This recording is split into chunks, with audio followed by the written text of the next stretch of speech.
privacidade em saúde é uma situação, como você já antecipou, diferente da privacidade na área jurídica. Existe a privacidade das pessoas em relação à própria saúde? Sim.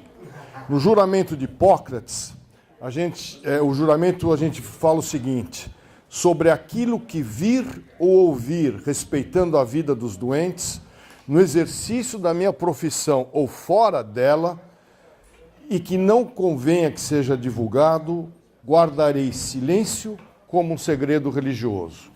Isso é o nosso juramento. Aí você vai para a Constituição de 88, diz que são invioláveis a intimidade, a vida privada, a honra e a imagem das pessoas, assegurado o direito à indenização pelo dano material ou moral decorrente de sua violação. Você vai para o Código Penal, diz que revelar alguém sem justa causa, segredo de que tem ciência em razão de função, ministério, ofício ou profissão, e cuja revelação possa produzir dano a outrem. Aí você vai para o Código de Ética Médica. Você vê que muita gente, né?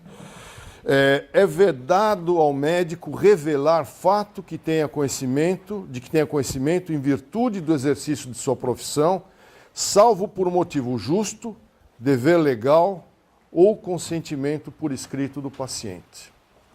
Então, essa situação da privacidade está muito bem avaliada pelas diversas esferas que podem, de alguma forma, interferir no direito à privacidade. E o atestado de óbito, por exemplo? O atestado de óbito também tem que ser mantido sob sigilo.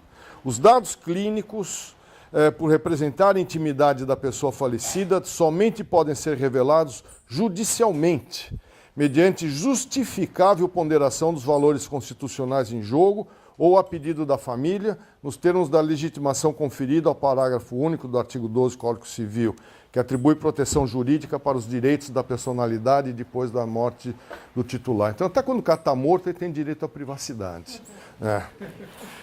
Ou, em conclusão, a privacidade é um direito inalienável de cada pessoa, de cada paciente. E o segredo tem que ser mantido por uma causa única, talvez, que é a confiabilidade na relação profissional. Então, a pessoa não pode dar todas as informações para alguém que ela não confia. Bom, e como é que você pode quebrar esse sigilo, então? Ou o paciente autoriza, que é a própria situação dele. Eu já tive paciente que a gente não fala nada e o paciente sai do hospital e vai lá, pega o microfone e conta toda a história dele como se estivesse tomando cerveja com os amigos. Não, me aconteceu isso, me aconteceu aquilo. Problema dele. Ou um boletim, que tem que ser dado sempre com autorização do personagem. Você nunca pode expor nada que ele não queira. E se há pressão da imprensa, não, mas afinal, o que é, o que não é, você tem que falar que, olha, eu não estou autorizado. Acho que para mim um caso emblemático foi quando o Chaves ficou doente e vieram ouvir minha opinião. E alguém divulgou, me liga um cara do Wall Street Journal, falando assim, olha, eu soube que você viu os exames dele e tal. O que está acontecendo com ele, afinal? Eu falei, não posso falar, isso é segredo profissional. Então me fala em off. Eu falei, muito menos. Muito menos. Né? Então, isso é uma coisa que o médico está muito consciente e aprender também a receber as pressões, porque pressão você tem em tudo que é jeito. E jornalista, você sabe muito bem, ele é manhoso, né? Vai, fala da mãe, fala da tia, fala do avô, até chegar onde ele quer. Então, que faz parte do ofício. Mas é uma coisa que nem sempre também o lado de cá está preparado para conviver com isso. Né? Agora, outra situação é quando existe um dever legal. Notificações compulsórias, sendo doenças, são de notificação compulsória. Tem que saber, tem que ser dado o nome da pessoa. Não quer dizer que esse nome terá que ser divulgado. Porque o fato é que todos esses dados são compulsórios, etc., eu vou comentar um pouco mais para frente, eles têm que ser codificados. Então, se o Jobim tem uma doença X qualquer, ele está na lista codificado, mas não o nome dele, porque aí é um problema seríssimo. Né? E em situações que comprometem a comunidade. Também isso tem que se prevalecer sobre o direito do indivíduo. Então, pode haver discussão jurídica, mas isso é um fato que, mais ou menos, ao longo dos séculos foi respeitado. Né? Ou, aí a porta de abertura, a justa causa. Então, por exemplo, o médico que atende alguém que é HIV positivo, ele deve ou não falar para a esposa dele que o marido é HIV positivo. Ele pode ser até condenado se ele não der essa informação. Então, a mulher pode entrar com um processo contra o médico porque não me avisou, e você tinha informação. Então, tem situações bastante conflitantes. Bom, e como é que se tem acesso às informações médicas? No velho passado, os pacientes iam aos consultórios, não era coisa de ir para o hospital. Ia para o consultório, o médico anotava a mão, os garranchos que só ele entendia, aí se vinha um assistente, a enfermeira lendo, não entendia coisa nenhuma. Então o sigilo estava meio preservado, o médico sabia. Bom, aí os consultórios foram se modernizando, a grande maioria dos médicos, nem todos, usam computador. Por que nem todos? Porque também quando você usa o computador, ao invés de você olhar para o olho do paciente, você olha para o teu computador para digitar correto. Quando você faz garrancho, você faz de qualquer jeito e você sabe o que você está escrevendo. Quando você digita, você... Bom, digitei lá a palavra médico sem acento, pô, vou lá, vou corrigir. Já perdi tempo, em vez de estar olhando para o doente, ouvindo o doente, eu estou corrigindo o meu texto. É que eu acho que é particularmente um problemaço. Então, aqui eu sou a moda antiga, eu escrevo. Depois eu faço um negócio escrito, digitado. Né? Então, essa conversa do médico com o paciente é o médico e o paciente. Se os familiares quiserem saber de alguma coisa, com a anuência do paciente. Agora, no nosso país é comum, sempre alguém que tem alguma coisa mais séria vem com família. Se ele deixou a família sentar na sala, pronto, virou comunitário. Aí não dá para você falar, ó, saiam todos que eu vou conversar com ele. Ninguém faz isso, até porque para os pacientes ter familiar por perto é uma forma de proteção, é uma forma de se sentir à vontade, é mais saudável. E eu particularmente gosto disso, porque muitas vezes tem que falar uma coisa para o paciente, mas se olha para a mulher dele, porque você sabe que ela vai ter a influência que ele vai precisar para poder se posicionar em relação ao que está acontecendo com ele. Né? Agora, essas informações são do médico, não podem ser repassadas como já foi comentado. Mas as coisas foram mudando. Agora, muita gente é atendida em clínicas e hospitais, que tem que ter seus prontuários informatizados obrigatoriamente. A coisa muda, porque essas informações agora, elas não estão só na gaveta do médico, ou no computador do médico. Elas estão num sistema, o tal do sistema. E quando estão no sistema, elas podem ser acessadas por muita gente. Por muita gente. E dizer que ninguém é venal, que não vai repassar uma informação, é mentira. Eu lembro uma vez um determinado senador me pediu informações de um paciente, comentei com você ontem, né? Me pediu informações de um determinado paciente que era seguramente um cara corrupto, tinha ganho dinheiro de um monte de coisa, todo mundo sabia. E ele queria saber de mim, né, porque eu dirigia o Sírio-Libanês, quem que tinha pago a conta. E como a conta foi paga, se foi com dinheiro, cheque, não sei o quê, né? Eu falei para ele, olha, não posso te dar essa informação. Ele falou, mas você sabe que eu posso recorrer à justiça. Eu falei, puxa, faça isso. Mas faça isso, aí você poderá ter acesso às informações. Ele fez? Não, claro. Mas o que eu fiz? Eu peguei todas as informações e tranquei. Falei, bom, se aparecer alguém querendo comprar alguém aí, não vai comprar, porque tá na minha gaveta trancada, né? No meu computador trancado, não põe a mão. Mas esse risco existe. Alguém vai ser internado no hospital, alguém conhecido, é sempre um jornalista que é um furo, quer saber alguma coisa. Ninguém tem o direito de falar nada. Ninguém. Mas sempre pode ter alguém menor que comentou com a namorada, pô, sabe quem internou lá hoje? Foi o Nelson Jobim. Putz, virou notícia. Né? Porque a namorada é prima de um repórter da Folha de São Paulo e passa informação. Então, esse é um sistema incontrolável. Eu vou chegar no ponto final daqui a pouquinho para dizer como contornar isso. Agora, existem outras coisas que também acontecem. O paciente está andando no corredor, você está operado, você precisa andar. E às vezes é um cara conhecido.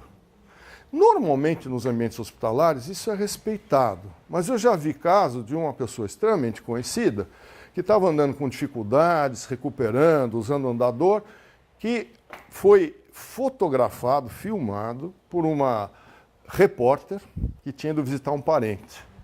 Pô, o cara ficou possesso, né? Com razão. Aí eles iam falar comigo, eu liguei para o dono da onde trabalhava essa repórter e cortou a história. Mas, porra, é falta de comportamento ético, que vai ser a palavra final dessa apresentação. Existem outras situações onde o paciente pode ser exposto. Tem um caso que entre os médicos se comenta muito do John Kennedy. O John Kennedy tinha um determinado problema numa glândula e relataram o caso dele, relato de caso, numa revista que todo mundo lê, das mais conceituadas americanas. Naquela época você punha as iniciais do paciente. Então puseram JFK, tantos anos, pá. Pô, bingo, né? Bingo. Todo o povo, o mundo soube que ele tinha aquele problema, né? Hoje não se faz mais isso. Agora, tem outra situação que hoje é cada vez mais comum, tá? As tais das reuniões clínicas, né? Que eu até acabei citando. Então vamos discutir o caso do fulano de tal. Aí você fala para o radiologista lá, mostra aí a tomografia dele. Como é que ele chama para eu pegar aqui? A gente não fala mais o nome do... A gente manda por um papelzinho, tem cara que manda por mensagem para ele abrir, para não falar o nome, né? Eles começam uma brincadeira. Não, olha, o apelido dele é Nelson Jobim, mas não é esse o nome dele, não. Você já sabe quem é. Mas é preservar o nome. Mas, às vezes, você vê o nome do cara a hora que o cara está abrindo. Então, não é tão sigiloso assim. Então, infere-se que quem está naquela reunião vai saber guardar a informação, que é uma informação privilegiada, né? Quando se faz teleconferência? Então, isso é muito comum hoje. Vamos discutir o caso de alguém e aqui estamos eu, outros médicos, os familiares, do outro lado está não sei quem, um médico do lado de Nova York que vai dar um palpite, mas a informação está aberta. Está gravada a teleconferência? Seguramente. Quem está sentado vai guardar o sigilo do que vai ser acontecido naquilo lá? Deveria, mas será que vai? Então existem muitas, hoje, brechas para a privacidade ser atrapalhada. Negócio do WhatsApp, mídia social, todo mundo viu o que aconteceu com a Marisa, do Lula, que chegou uma médica muito inocentemente, botou no WhatsApp do grupo dela da faculdade, que ela tinha visto a Marisa. Ela não fez nada de errado. O que ela fez de errado, sim. O que ela fez de errado foi ter falado, olha, a Marisa está no hospital. Ela não podia fazer isso, né? Agora, quem foi péssimo nesse grupo foi um neurocirurgião do grupo dela, que falou, eu quero mais que ela morra. Botou lá no WhatsApp. Bom, esse cara, se eu fosse do CRM e chegasse em mim, eu mandava caçar. Porque o cara não entendeu o que ele está fazendo na medicina, né? Bom, mas nós temos hoje outros players que tornam a coisa mais complicada, que são as fontes pagadoras. Hoje, o sistema de saúde não é mais o médico e o paciente. É o médico e o paciente via fonte pagadora. Então, a fonte pagadora tem que ter todas as informações possíveis, porque é ela quem paga, ela quer controlar custos, né? As fontes pagadoras sabem das 500 vesículas que eu tirei nesses últimos 4, 5 anos, ou dos 200 tumores de intestino que eu operei, quanto por cento eu tive de complicação, tempo médio de permanência no hospital, custo de cada doente, custo médio de cada doente meu para eles. Então essas informações hoje eles têm. Sobre o médico, de forma mais aberta. Sobre o paciente, tem que ter um esquema de controle que ela não circule na área administrativa com o nome da pessoa. Eu não sei como é que todos fazem, mas isso é uma brecha grande, porque, de novo, é muita gente que tem acesso, né? A outra A outra situação que hoje é muito bem controlada é em relação à pesquisa. Então, eu estou fazendo um estudo sobre não sei o quê, todos vocês fazem parte do meu estudo, mas para poder entrar no meu estudo, todos vocês têm que me dar autorização por escrito. Se não derem, eu não posso incluí-los nesse estudo. Mas essas informações só estão, o nome do paciente, no meu arquivo. Elas jamais circulam por aí afora. Então, esse receio que algumas pessoas têm de fazer parte ou se deixar com que um pedacinho da sua doença seja analisada para o patologista pôr no trabalho dele é infundado, porque isso é muito bem protegido nos dias atuais. Então, nós estamos entrando agora numa época onde, primeiro, as informações estão mais vulneráveis, porque muita gente pode ter acesso. Segundo, porque nós entramos na época onde quem manda é o custo. Não é mais o médico, é o custo. Quanto a pessoa tem seguro, paga meu exame? Ah, se não pagar meu exame eu não posso fazer, eu não tenho grana. Ah, olha, o Jobim é o melhor cirurgião não sei o quê, mas eu não posso operar com ele porque eu não quero gastar ou não tenho dinheiro. Oi? É a quarta vez que você cita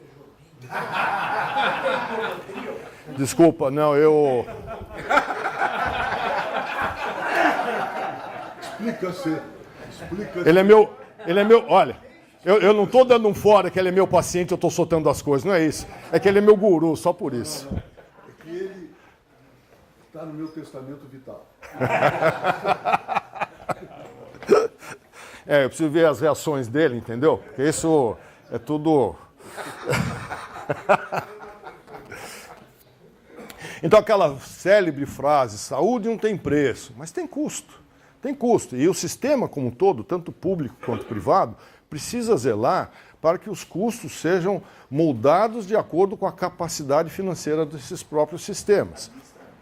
Tem que ser bem administrados, porque tem muito desperdício, tem fraude, muita fraude. Então é preciso que haja um processo de gestão muito intenso e todas as informações têm que ser analisadas. Hoje, para vocês terem uma ideia, em Nova York, todos, ou quase todos os cidadãos de Nova York, que são atendidos em Nova York, têm seus prontuários médicos acessíveis a qualquer hospital da cidade e a qualquer plano de saúde. Fizeram um prontuário único. Por quê? Porque assim eles controlam melhor o que tem que gastar. Então você tá lá no Sorro, bateu o carro, mas você é paciente lá do Lennox não sei quantos, eles te acessam lá. Então sabe se você de repente... Tem um problema de coagulação na hora que você está em coma, não consegue falar, sabe se você teve isso ou aquilo. Então as informações, não repete exame, não custa mais. Então isso tem uma grande vantagem, parece um pouquinho com a coisa da televisão. Você tem uma grande vantagem, que é da facilidade das informações estarem no ar. No Brasil está se lutando por ter o cartão único do SUS. Aliás, já gastamos mais de 500 milhões nisso e até agora é tudo pó, né? Mas é onde tem a chance de se poder ter todas as informações do indivíduo que é atendido pelo SUS no mesmo prontuário, qualquer que seja o local que ele more, né? E agora, não se pode esquecer que tudo isso tem que acontecer dentro da lógica que o Michael Porter, que é um grande estudioso dessas coisas, diz que assim, resultados em cima de dólar gasto. Então, todo esse negócio de custo não pode, esse é um comentário paralelo, não pode suplantar a busca dos melhores resultados. Bom, então, hoje nós temos uma situação meio tendendo a ser Big Brother, né? E temos situações específicas. Por exemplo, eu vou dar de novo o exemplo de AIDS. AIDS é um indivíduo discriminado pela sociedade. Ele tem que ter atitudes individuais onde ele controla a disseminação da sua doença para outras pessoas. Agora, ele pode não tomar essas atitudes e propagar a doença. Agora, eu não quero que ninguém saiba, eu não quero que no meu prontuário conste que eu tenho AIDS e que todo mundo pode saber. Como é que fica? É uma situação de conflito. Uma outra, que eu acho que é dramática, é de banco de esperma e óvulos. Então você tem, hoje, a discussão do direito à identidade genética. Isso para vocês, daqui nos próximos 10, 15 anos, vai ser um drama, né? Por exemplo, há 20 anos atrás, você tinha uma síndrome familiar hereditária de câncer. Ninguém fazia exame pago pelo convênio nos Estados Unidos. Por quê? Se ele declarasse que era membro de uma família com síndrome do câncer coloretal hereditário, câncer de mama hereditário, ele era excluído. Então todo mundo, quando queria estudar isso aqui, tinha que estudar por fora. Hoje não, isso já entrou na rotina, faz parte, que é o justo. Porque essa pessoa vai precisar de mais atenção. E essa pessoa fazendo a prevenção do câncer vai custar para o seguro muito menos lá na frente, né? Mas essa é uma discussão importante, o direito à identidade genética. Outra situação, doador. O doador hoje é um doador desconhecido. Mas, na Inglaterra, após os 18 anos de idade, o indivíduo cujo pai é um doador de esperma tem o direito de saber a identidade do pai, né? Nos Estados Unidos, discute-se se abre a identidade do doador desde o primeiro momento. Então a mulher vai receber o esperma para querer saber já quem que é o doador, né? Isso tem implicações no direito à herança, que você comentou agora há pouco, né? Então, uma coisa esquisita, mas quando a ejaculação é introduzida diretamente na vagina da futura mãe, o indivíduo que vai nascer tem direito à herança. São coisas para serem discutidas por vocês que são da área, né? Bom, complicando, hein, Zé? Eu não vou Bom. ter problema porque eu não sou doador. Bom, um outro probleminha, chegando no final, é o direito do médico também. Hoje, todo mundo tem um smartphone ligado ou não abertamente, aí vai fazer a consulta. Então, doutor, o que o senhor acha? Aí o médico fala, ou mais comum, não fala, né? Deixa no bolso, liga, a la Joesley, né? Entra lá e começa a gravar a conversa. E às vezes o médico fala coisas informais, que de um jeito que, se fosse TV Justiça, ele não falaria. Tem, às vezes, conversas... às vezes você fala algumas coisas que você quer entender, você pergunta, às vezes até coisas íntimas da pessoa. Pô, e vem cá, menina de 20 e poucos anos, chega no consultório com dor aqui, eu sempre brinco e falo assim, foi teu namorado, a culpa é do teu namorado. 2/3 às vezes é verdade, né? Mas elas podem achar que, pô, estou entrando na intimidade, que esse cara pensa que é, eu posso, pô, qual que é a dele, né? Então, se eu pego uma menininha dessas aqui, assim, às vezes dá aquele abraço carinhoso, paterno, pô, assédio, pô, tem uma série de coisas que, quando você tem uma certa relação pessoal, você pode fazer diferente de quando você não tem. Pô, isso gravado pode ser um problema. Então, a discussão hoje é uma discussão importante se isso pode ou não acontecer, só pode acontecer com a anuência do médico. Está aqui, Stoffel, isso aqui é para você, para o futuro, tá? Bom, conclusão.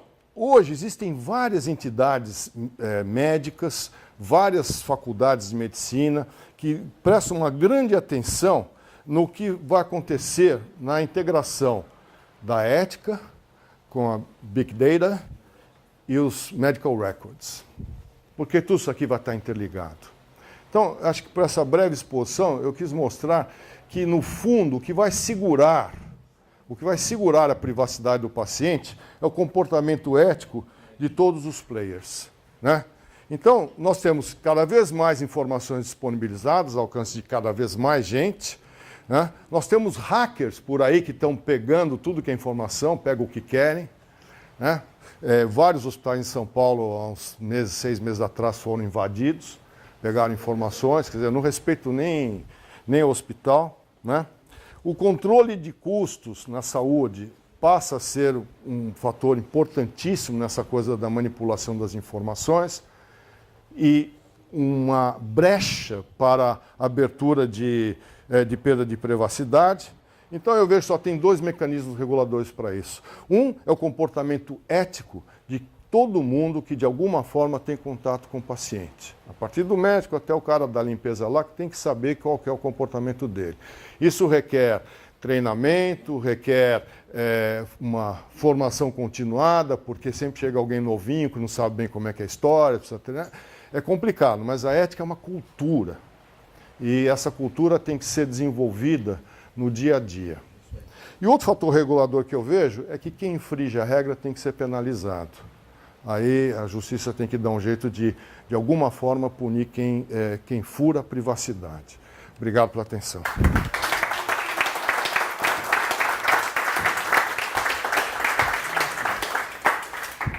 Alguém quer? Eu gostaria de...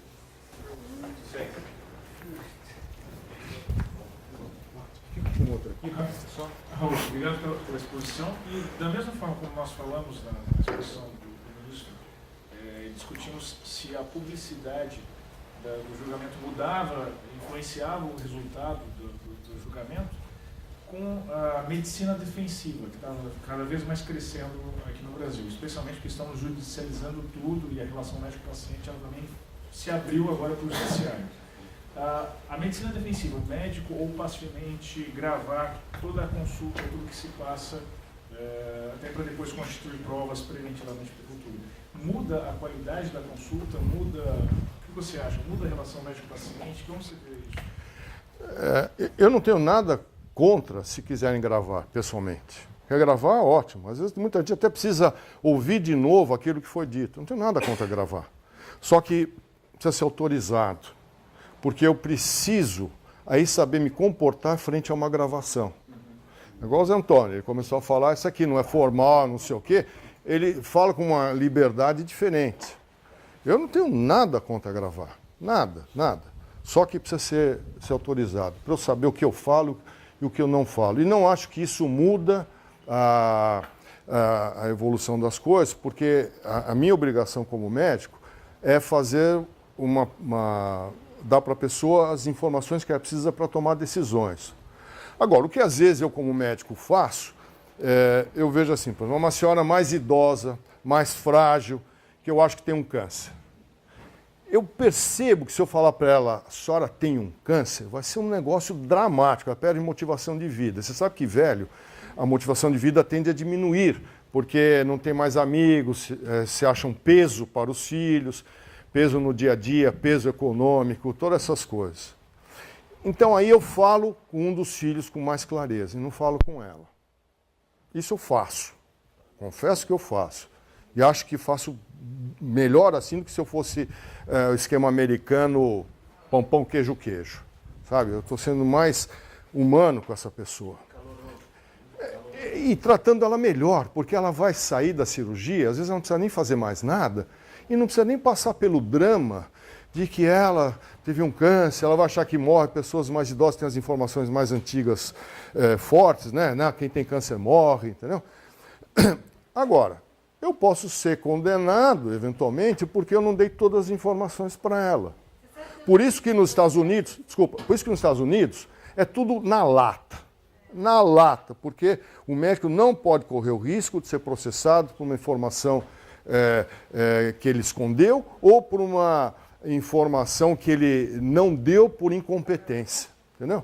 Então é uma situação diferente mesmo. Eu tive um processo assim que o idoso não tinha sido informado inicialmente. O filho tinha eleito a forma de tratamento e quando ele veio a saber, ele não queria se submeter àquele tratamento. Isso. E aí o filho queria uma curatela parcial para que o pai continuasse fazendo um tratamento quimioterápico que ele não queria. E ele estava absolutamente lúcido, ele só tinha mais idade. Então tem uma questão de envelhecimento hoje. Sim, mas você tem que respeitar. Você tem que respeitar. Eu li no jornal, só vi a manchete, não li o artigo, de alguém que tinha que fazer hemodiálise e o paciente não queria. Eu não li o artigo, mas eu pensaria duas vezes. Ele tem o direito de não querer ser tratado. Né? Eu lembro de uma história que o Orlando Vilas Boas me contou. Lá no Xingu tinha um índio mais velho, que um dia teve uma casa de diarreia que eles já sabiam que não ia ter muito jeito de cuidar. Então o índio não foi para casa chorar a doença dele, não foi tomar mais um monte de remédio, passar os últimos dias da vida tomando remédio. Ele entrou numa canoa e correu o rio se despedindo das árvores, dos animais, de índios conhecidos. É um direito que ele tem, direito que ele teve. Quer dizer, os índios já, com aquela cultura deles rústica, ensinaram a gente como tem que ser feito. Então, eu, particularmente, respeito tremendamente a vontade do paciente. Eu posso contar aqui dezenas de histórias onde isso nem foi a melhor decisão. Mas não interessa, o indivíduo tem o direito de fazer isso, né? E, às vezes, ele está mais certo que o próprio médico. Então, tem que se levar isso em conta. E vou ouvir um médico dizer isso. É verdade, pô. Ó, não, mas é verdade. É mais ou menos. Não, é verdade, é verdade. No seu caso é. No seu caso é. Mais alguém? Gostaria.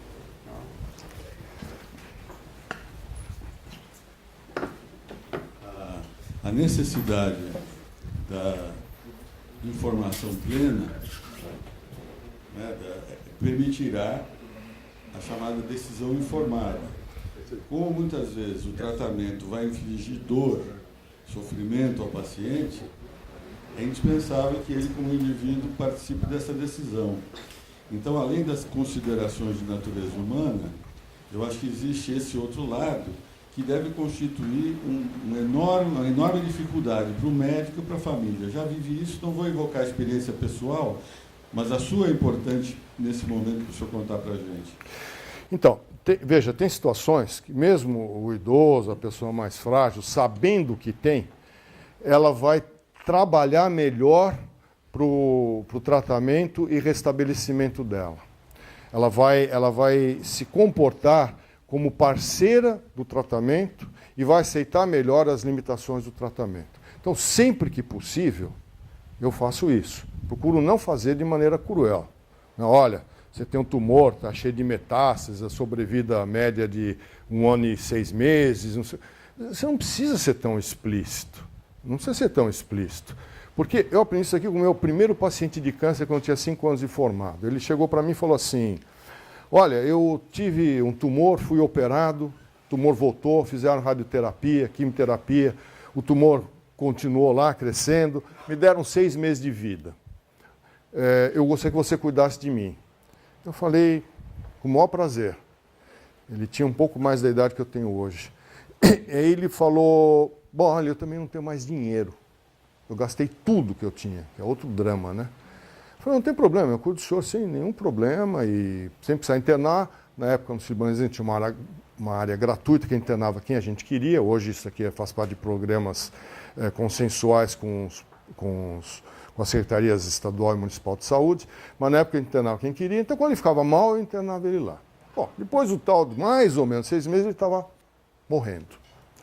Ele chegou para mim, falou assim, olha, preciso te agradecer tudo que você fez por mim, mas você é muito novo, eu preciso te dar um conselho. Não faça com seus pacientes o que fizeram comigo, que foi me tirar totalmente a esperança. Olha, eu te juro, eu guardei isso e procuro exercer. Sabe por quê? Porque hoje não tem nada, no mês que vem pode sair alguma coisa. Então você não tem o direito de quebrar. Mesmo que você ache que não vai sair, vai sair. Tem, de vez em quando a gente vê assim, puxa, olha, foi lançado um remédio agora, que o tumor que matava em 6 semanas some, desaparece. Esses anticorpos monoclonais que estão entrando no mercado agora, eles fazem absolutos milagres. Então isso sempre pode estar presente, né? Então, agora, existem pessoas que você vai falar assim, olha, eu vejo isso mais com mulheres idosas, não homens, mulheres idosas. Falar para ela que você vai operar, tirar um pedaço do intestino porque tem um pólipo grande, ou falar que é um câncer, do ponto de vista emocional é diferente. Do ponto de vista prático, você olha, vai operar, vai fazer isso, seu pós-operatório, fala tudo que tem que falar, só não fala exatamente o que é. Ela pergunta assim, muitas vezes, mas é um câncer? Fala, olha, é um tumorzinho, o tumor tem vários graus. Aqui deve ser, aí é uma mentira piedosa, deve ser uma fase mais inicial. E pronto, e deixa a pessoa bem. Eu posso ser criticado por fazer assim, mas eu acho que dessa forma eu protejo as pessoas você fala assim, pô, mas você não respeitou a privacidade dela, você não deu todas as informações. Mas aí você vê o que acontece em outros países, eu já trabalhei nos Estados Unidos, estagiei, trabalhei. É cruel, entendeu? E todo mundo tem que aceitar, porque senão é processo em cima. E por isso que lá, processos de responsabilidade civil, é por tonelada, não é nem por quilo, é por tonelada. No Brasil, ainda é pouco. Ainda é pouco porque as relações são um pouquinho mais fáceis. Agora, no Brasil, sabe onde que acontece?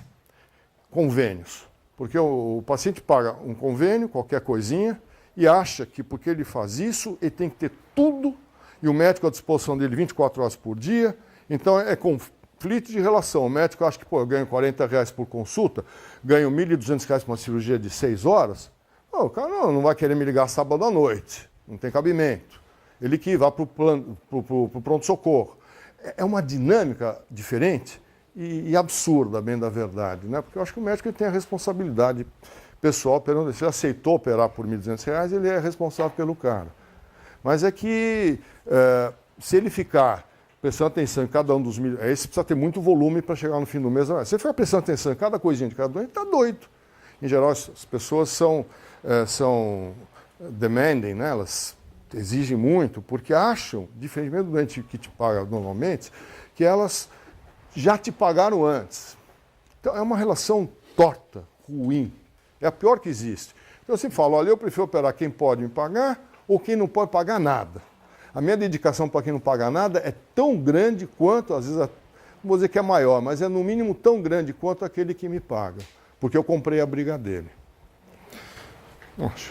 Eu tinha uma pergunta para fazer. Faça, Toron. Super curtinha. Eu queria pegar uma carona naquela questão do índio que tomou a canoa, foi se despedindo, quer dizer, teve uma boa morte, né, que nos remete ao tema da eutanásia. Não é exatamente o tema que lhe foi proposto, mas você também falou tanta coisa e tão bem, aliás, queria cumprimentá-lo pela sua fala precisa e muito boa. Para te perguntar o seguinte, aos olhos do direito penal, numa visão que ainda hoje é predominante, você praticar a eutanásia é visto como uma forma de homicídio doloso, ainda que piedoso, né? Homicídio privilegiado. Até pelo Conselho, hein? Isso. Conselho Federal de Olha, Medicina veja só, proíbe. Mas, no entanto, nós sabemos que há uma prática, sobretudo quando a pessoa está em estado terminal, a família concorda, de se sedar a pessoa para que, enfim, ela se despeça, né? Eu me lembro de uma Mas aí é a ortonásia, não é a ortotanásia, exato. Eutanásia. Eu me lembro de uma frase do Caio Rosenthal. Ele dizia o seguinte: do mesmo jeito que a gente ajuda a nascer, a gente tem que ajudar a morrer. Como é que a gente poderia conciliar, ou que proposta legislativa, você como médico, você veria conciliar essa prática que vigora nos hospitais, entre médicos e familiares, e que acaba se constituindo no verdadeiro pacto de silêncio, porque é feito, se faz, e assim a pessoa se despede com calma. Quer dizer, como é que a gente poderia melhorar essa legislação para proteger o médico, inclusive? Não, mas o Conselho Federal de Medicina tem normatização para isso. Né? Não é às escondidas. Inclusive, a gente põe no prontuário médico, tendo em vista que o paciente não tem mais perspectiva de cura, serão suspensas tais e tais medidas. Você não vai tirar o tubo para ele morrer naqueles 5 minutos, mas você para de dar drogas, para de dar antibióticos. Isso aqui é bem delimitado e a gente sempre escreve. E a gente sempre escreve o seguinte: conversado com a família, com a mulher, com os filhos, não sei o quê, e entendendo-se que a situação é essa, optou-se por tal e tal conduta. Por isso, essa história do testamento vital, eu fiz um testamento vital nesse sentido. Porque a família é difícil decidir essas coisas. Então, eu autorizei, nesse testamento vital, de que, ouvido o imputado e ouvido o filho da Adriana, o Bernardo, que são 2 médicos, sobre a impossibilidade de prosseguir, tem um sujeito que decidirá suspender o tratamento, para tirar a responsabilidade de todo mundo. Tem que ficar a responsabilidade da gente. E a única forma, quando você está consciente, você tem condição de dizer. Agora, não estando consciente, você usa esse negócio que eu estou chamando aí de testamento vital, em que eles são ouvidos e um cidadão vai decidir, olha, suspende a medicação do Jovim e deixa eu morrer. Por determinação minha. Entendeu? E aí evita essa discussão toda. Mas de quem é a escolha desse cidadão, desse terceiro cidadão? Eu mesmo. O texto está estabelecido, é um advogado, um amigo. Você vê, ele é ministro, mas quem manda nele sou eu, né? O Raul é o consultor. O Raul e o Bernardo são ouvidos por esse personagem. Não, é. Discutido com ele, a decisão é desse terceiro. Então, O caso mais dramático que eu vivenciei, né, nesse sentido, foi uma pessoa da minha idade, cujo filho, da idade do meu filho, teve um bruto acidente de moto e chegou para o hospital já praticamente sem atividade cerebral. Não era meu paciente, mas ele era primo de um amigo meu, falou, pô, dá uma assistência para o cara, ele tá mal. Bom, eu passava para vê-lo como conhecido, para dar apoio emocional. Bom, só que o menino foi piorando. E uma hora tinha que tomar atitudes dramáticas. Você teve infecção, tinha que amputar a perna, amputar a mão e não sei o quê. E o pai falou, não, eu quero que faça tudo para o meu filho, Ele não aceitava a morte. É isso que ele falou assim, a decisão, se fosse o moleque tomando decisão, ele ia falar, porra, não me deixa embora, pelo amor de Deus. E eu lá quero viver sem cérebro, sem pé, sem mão. Não existe isso. Mas o pai insistia porque estava naquele conflito que não podia deixar de fazer tudo que pudesse pelo filho, né? E aí uma hora eu sentei com ele e falei assim, olha, você está sendo egoísta pra caramba. Você acha que seu filho vai querer viver desse jeito? Ela falou, não, mas eu quero fazer tudo pelo meu filho. E óbvio que o filho morreu, né? 2 dias depois morreu. Esse indivíduo ficou, um indivíduo de grandes recursos, ele ficou tão indignado que ele se recusou a pagar toda a equipe médica que cuidou do filho, porque eles foram os responsáveis pela morte do filho. Então, acredite se quiser, mas é isso. E não é uma situação tão incomum em ponto menor, né? É o mau resultado confundido com erro médico.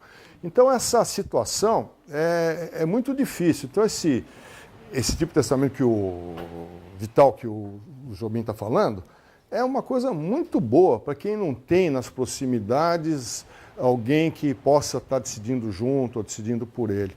Isso é obrigatório fazer aos 60 anos, porque aí você acha que não vai morrer tão cedo, você está se passa no tempo, você acha que é igual testamento. É igual testamento, né? Quantos aqui tem testamento? Quantos não tem? Entendeu? Bom, obrigado, hein?